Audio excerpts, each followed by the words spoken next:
केले बरं का गाणं. आणि मी हे खायचं बाकी होतं ते पण झाले मी याच्यामध्ये. म्हणजे मला काय म्हणायचं की एकेकाची संकल्पना असते वेगळी वेगळी. म्हणजे मी असं सांगत नाही की तुम्ही मला हे बनवा ते बनवा, ते ऑटोमॅटिकली बनवतात. आज जिजाऊ पण झाले हे पण झालं, म्हणजे तो मान सन्मान मिळाला होय की नाही.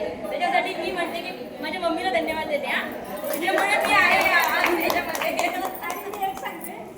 आज ह्या वेळेस आम्हाला यांनी नाचवून घेतलं म्हणजे आमचं कलाने घेतलं सगळं. त्यामुळे दर्शनाला सगळ्या मैत्रिणींना खूप खूप धन्यवाद. तेच मला म्हणायचंय की आपलं इथं कसं आहे, अगदी लहान वयापासून ज्येष्ठ नागरिकांपर्यंत आहे आणि प्रत्येक व्यक्ती आपल्या उत्साहाने भाग घेतो. जमत नाही, तुम्हाला जमणार, तुम्हाला येणार, ही जी मोटिवेशन आहे हे प्रत्येकीला मिळतं. मला तुम्ही सांगा, याच्या पहिल्यांदी जेव्हा तुम्ही योगाला येत नव्हते तो पहिला दिवस आठवा की तुम्ही नऊवारी साडी किती वेळा घातली होती, किंवा हा शृंगार किती वेळा केला होता, किंवा आपण डान्स करतो, नवरात्रामध्ये भाग घेतो, आपण पारंपरिक खेळ घेतो किंवा इतर अनेक कार्यक्रम घेतो. तर तो आपण केव्हा केला होता का? अगदी लहानपणी केव्हा तरी. पण मी मात्र लहानपणापासून सगळ्यांनाच नाचवतीये. आईला मला माहितीये, म्हणजे आमच्या कॉलनीमध्ये सुद्धा सगळ्यांना गोळा करून करून घरात जाऊन जाऊन घेऊन यायची मी. आपल्याला नवरात्रीचं हे करायचं आहे, आपल्याला गणपती बाप्पा बसवायचा आहे. म्हणजे हे रक्तात लहानपणापासूनच आहे. त्याच्यामुळे इथं पण काही सोडलं नाही की आपल्या सगळ्या मैत्रिणींना उभं करायचं आणि आपल्याला हे सगळं करायचंच आहे.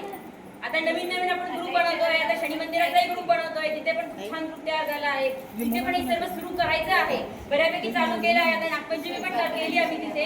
असे नवीन उपक्रम तिथे पण चालूच करायचे आपल्याला.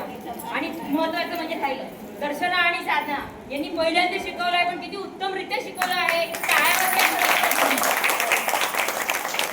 आणि गाणे शोधून प्रत्येक स्टेप बसवणं हे प्रत्येकाला जमत नाही, पण त्यांनी ते केलं आणि करून दाखवलं. जे शब्द त्यांनी मला दिला तो त्यांनी पाळला आहे आणि त्यांच्यासाठी सर्वप्रथम माझ्या हातात.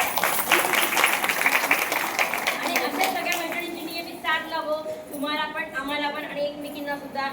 आणि आता असं म्हणूया, दर्शना आणि साधना की आणि आमच्या घरची काकू एकदम उत्साही. याच्यामध्ये आमच्या नीलाताई आल्या पहिले, त्या पण टीचर आहेत, पण त्यांनी पण वेळात वेळ काढून तिथं भाग घेतला सगळ्यांमध्ये. आणि सगळ्यात महत्वाचं म्हणजे आमची शीतल, मैं आने वाली हूँ गावाला होती. आता एका दिवसात तिने गाण्याची प्रॅक्टिस केली आहे. आणि मेरे लिए जगह रखो, मैं आने वाली हूँ, मी पुन्हा येणार म्हणणारे आले पाहिले. त्यांच्यामुळे 15व्या वर्षी मी नाचायला शिकलो. 5-6 वर्ष 7-8 वर्ष झालं मी नाचतीये मात्र. आता दर्शन आणि साधनाचे गिफ्ट देऊया.